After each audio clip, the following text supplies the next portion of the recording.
Hey everybody, it's Lon.TV, and it's time for another haul video. I got some more stuff from everyone's favorite online schlock house, Temu. This time they provided a budget of about $85 to pick out some gadgets in their electronics section, which is what I did. They are not reviewing or approving this video before it gets uploaded, even though they ask people who get stuff from them to do so. I never do that. And as you saw in our second haul from Temu, it didn't go all that well, so we'll see how much better we do this time. There was no other compensation received for this video, and of course, all of the opinions you're about to hear are my own. So let's get into it now and see what's in the bag of stuff that I got from Temu. All right, this first item is actually, I think, the most expensive one on the list here. This is a foldable Bluetooth keyboard with what looks like a touchpad on board as well. And the price point on this one is $18.70. So hopefully this one will be a little higher quality perhaps than some of the other stuff that we unbox here in a little bit. So let's take a look and see what we've got in here. This is one of these products that you can find everywhere under a bunch of different brand names, but there you go. Kind of a little floppy here. But if you put it down on the table, I guess it works okay. So what I'm going to do here is actually hook up my iPad to this over Bluetooth, and we will see how this performs. Let me get it hooked up and we'll take a look. All right, so I've got it paired up here with my iPad, and the reason why I wanted to pair it up with the iPad is that Apple is very specific about the kinds of gestures that you're allowed to do on their devices with a third-party mouse. And I'm able to do the two-finger scroll here, but my pinch to zoom isn't working, and a lot of the other iOS-specific features are not functional here, even though the manual here hints at those things being available, and there's actually a mode switch on this where they say if you hit Control and space, it'll move it into that iOS mode, but it doesn't seem to be doing that. The keyboard does work okay, but my issue with the keyboard is that the big divider line here on the left-hand side gets my fingers messed up because it's right kind of on the home row keys here. And a lot of times I'm hitting the space bar with my left thumb right where the divider is here. And they did bifurcate the space bar, so you have two space bars here, but not the best. However, I could see this working for some folks if they are looking for a compact all-in-one keyboard. The keys, as you can see here, are small. Another gripe is that the keys are not evenly sized. So for example, this F and D key are smaller than some of the other keys here just to try to make everything fit. So altogether, it's small and foldable, but it could be a lot better, and I would not spend $18 and change on this. Let's see if there's something better in here now. All right, next up, we've got what they say is a mini gaming keyboard. This is a 60% keyboard with backlit keys for $9.52. I thought it might be one of these cheap mechanical keyboards, but unfortunately, it is a membrane keyboard, at least here on the box. It did not say that anywhere in the product description. They do claim that it's waterproof, so if you are concerned about getting water on your $9.52 keyboard, you're good to go. It's not bad from a typing perspective. The keys are membrane, again, so they don't have that click to them, but you do have a good amount of key travel on these. I'll give you another view of it here. But you can't see the keycaps all that well because they're partially transparent, probably to let the light through. So let me plug this into my Mac here and let's see what it looks like. All right, I turned off my overhead studio lights here just to give you an idea as to what this looks like. The light is not very bright on it. One thing that is nice though is that they at least put some guides on the keys as to what your key combinations are to improve the situation. So this is the brightness level, so that's the brightest level you've got there. They have a mode button here, so right now it's defaulting to this color wave. I can change the keyboard mode to something more static perhaps, as you can see here, or you can turn it off completely, I guess. So you've got a couple of things you can navigate through to find something that works best. There is also a key here that will adjust the speed of the shifting of the color as it's moving. So you could probably find, I guess, something that works here. But for under 10 bucks to get a backlit keyboard, I think it's a pretty good deal. The problem is you can't really see the keys all that well when the backlight is off. Now to go with that keyboard, I found a cheap gaming mouse here. This is the M1 wired gaming mouse, $10.79. Let's see what's in the box here. Apparently this has got some macro capability. I'll take a look at the instruction guide there in a second, but you know, it's a mouse. It feels okay. I was hoping maybe this would have like a little fan in here to keep your wrist cool, but it doesn't. So it is just for show. and whatever comes off your hand will then go inside the mouse. But optical mouse here looks okay. Let me plug it in real quick and read the instructions, and let's see what it can and can't do. All right, so I plugged it in, and believe it or not, it actually feels pretty good for the price point. It feels nice on the desk here. It tracks pretty accurately. There's a button here for adjusting the DPI, so you can make the mouse more or less sensitive. We've seen that on more advanced gaming mice. The LED backlight or light is pretty bright on this, actually. There is a button here at the bottom to cycle through a few different options, including being able to turn it off, which was nice to see there. It is an optical mouse, so that center portion, of course, will always be lit facing your desk. The DPI button is there. It will also change colors to indicate that, I guess. And then you have your forward and back buttons here. Now, apparently the mouse has some macro capabilities. In fact, when you plug it in, it appears as a combo keyboard and mouse. And the manual here says you have to contact the seller to download the macro software, but I could not find any link to the macro software either in the manual or on the Temu website. So that feature doesn't work at all, but it's probably for the best because I don't think you want to install any software from this company on your computer. Let's see what else we got here. All right, how about a multifunction vacuum cleaner? Yes, the box came in the condition that you see it in. And let's open it up here and see what we've got. I will say it really stinks, actually. It smells like outgassing plastic. So here is the business end here. Whoa, okay. Must have a battery built in. And it looks like there's a little filter here. I think I've seen similar things before. And I think this is, to quote the Spaceballs movie, it can actually work in both modes. So you can go from suck to blow if you wish. And that is from the movie. And there is a USB charging cable here too. All right, let me figure out how this thing gets put together, and we will see if it does anything. All right, I put it together here. I put the vacuum attachment on, and it doesn't seem to have all that much suction. In fact, it has a hard time even getting that little flap to open up, but why don't we give it a shot here on my keyboard and see if it's able to pick up any of the dust here. I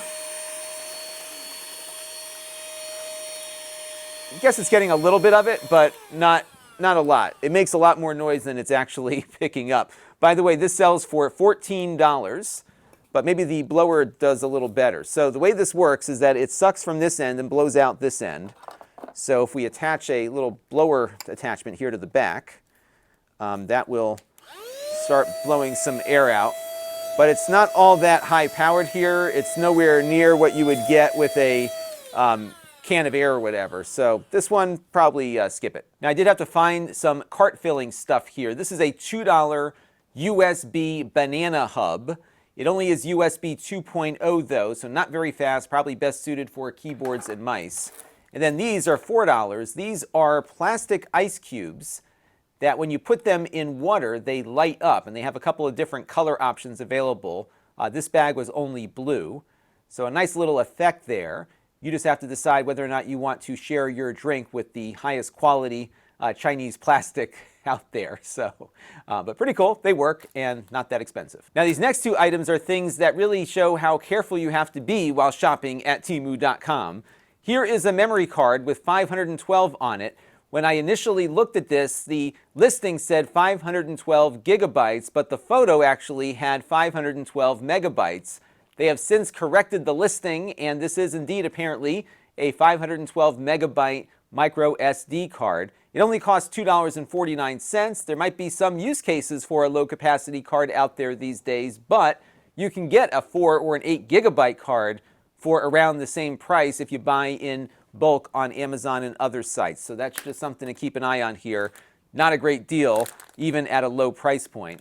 Now this I was excited about because this looked like a USB 3 hub because it's blue with some card readers built in, but a closer examination of the product listing and the packaging revealed that this is only a USB 2.0 hub, even though the color of the ports indicates otherwise. This hub, though, not all that expensive at $5, and if you were looking for a slower card reader or something for some of your slower devices like printers and keyboards, probably not a bad deal. But it's not powered, so it will rely on the power that the computer is providing to it. And again, just something to really keep an eye on when you are shopping at Temu, because not everything is what it appears to be. All right, I think we're on the last item now, thankfully, and this one actually might be the best one of the bunch. Now this is a $16.49 ultra-thin optical drive. This is actually a CD and DVD burner, and we saw something similar in my Amazon haul the other day, but this one has a few other things that you might find of interest, namely the fact that it also functions as a USB hub, and it has a card reader built in as well. So in addition to getting an optical disc, you've got a card reader and spots for USB storage also. So that's pretty neat. So what I thought I would do here real quick is plug this into my Mac and see what we can do with it. Now if I flip it over here, you can see that the cable is built in, and in addition to a USB-A cable, it's also got a USB Type-C cable hanging out there, and they've got a path here for the cable to go in. So I'm just going to plug this into my Mac here real quick, and it does have a little blue light on it, and I'm going to give it the ability to connect. Now when I plugged it in, it did say that this is only a USB 2.0 speed device, so just like those other hubs we were talking about, the data transfer speeds here are not going to be all that great, but for CD burning it should be all right. And if I hit the button here, we can pop out the little door here, maybe not. Looks like it's not opening up for me here. It could be a Mac thing, but I'll come back to that in a minute. What I wanted to do first, though, is just check out our 512 megabyte card. So let me plug this into the card reader and see if it mounts here on the Mac, and let me wait for that to pop up and we'll see if it does. All right, so it looks like that SD card is in fact a 512 megabyte or thereabouts card, and it is formatted old school MS-DOS FAT16. How about that? And in keeping with that theme, I thought for a disk experiment, we'd pop in this old, super old CD-RW that at one point had some photos on it, but it looks like it was erased and got some driver installation file on there, which I'll boot up right now. I just popped it in a minute ago. And what I want to do is actually reset or erase this disk and write some new data to it with the drive, and then we'll take a look at a DVD as well. So right now it is going to spin up here, and if it works like it did a minute ago, it'll mount it on my Mac Finder here, and I can do stuff with it. So here's the disk.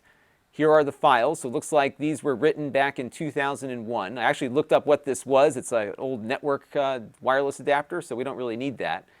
And believe it or not, the Mac still has all of this CD stuff built in. So I can actually erase this right here and make a new writable disk essentially out of this little CD-RW that I put in. So let me wait for this to erase. We'll write some files to it and we'll see if they can be read, and then we'll copy them to the SD card, and then we'll try a DVD. All right, back to my Mac here. I've got some files in my downloads folder. I'm just going to drag them over to this CD, and we'll go ahead and hit the burn button here, and this will burn us a new version, and it will burn it looks like at 4x for a rewritable CD.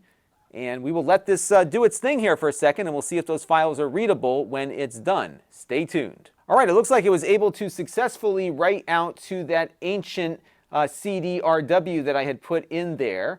And if we look on here, it looks like even some of these PDF files it has to go out and read are getting read in there, which is good. So what I'm going to do now, though, is see if I can copy all this stuff over to the SD card that is also plugged into it. So if we do a quick drag here, let's see what happens, and it looks like those files are copying over. So if you are looking to read or burn some disks here, this appears to work, including working with rewritable CDs, if those are still a thing. Let me pop in a DVD real quick, and we'll close out after that. All right, so I got a copy of Star Wars Episode 2 here. This was the original release on DVD back whenever it came out. And let's put it in here and see if it can play back a movie. So we're going to get that going. What I found with these USB optical drives, even on the new Macs, is that when you put a DVD movie in, it will automatically summon the DVD player on the Mac. So you can hear that disc spinning up here. Now, one thing you might find with some of these older DVDs is that a lot of them get bit rot, so they stop reading because oxygen gets in between the layers. But this one appears to be working. And as you can see, what it did on the Mac side was automatically pull up the DVD player to start playing back the movie here. So good stuff, and you can watch all your old DVDs on your modern computer that might lack an optical drive. And you can also burn discs to it. Offline, I did burn a DVD, and it was able to work. It does take a really long time, but it does work as advertised here. So this will do the DVD R and RW along with the plus R and RW discs as well, along with CDs, but again, no Blu-ray. So that's it for this Temu haul. We got everything out of here. The ice cubes were still in the bag here. So, you know, you get what you pay for. The stuff is cheap. I'm not sure how long it'll work for. Some of it was pretty good, some of it not so good, but this is pretty much the experience that you'll have when you visit Temu.com. That's going to do it for now. Until next time, this is Lon.TV. Thanks for watching. This channel is brought to you by the Lon.TV supporters, including gold level supporters Brian Parker, Budley, Hot Sauce and Video Games, Steve Green, and Amda Brown. If you want to help the channel, you can by contributing as little as $1 a month.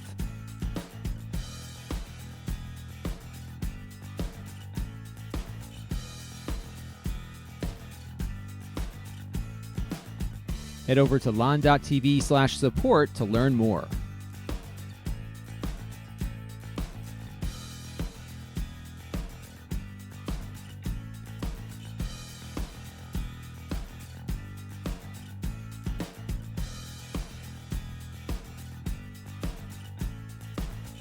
And don't forget to subscribe. Visit lon.tv/s.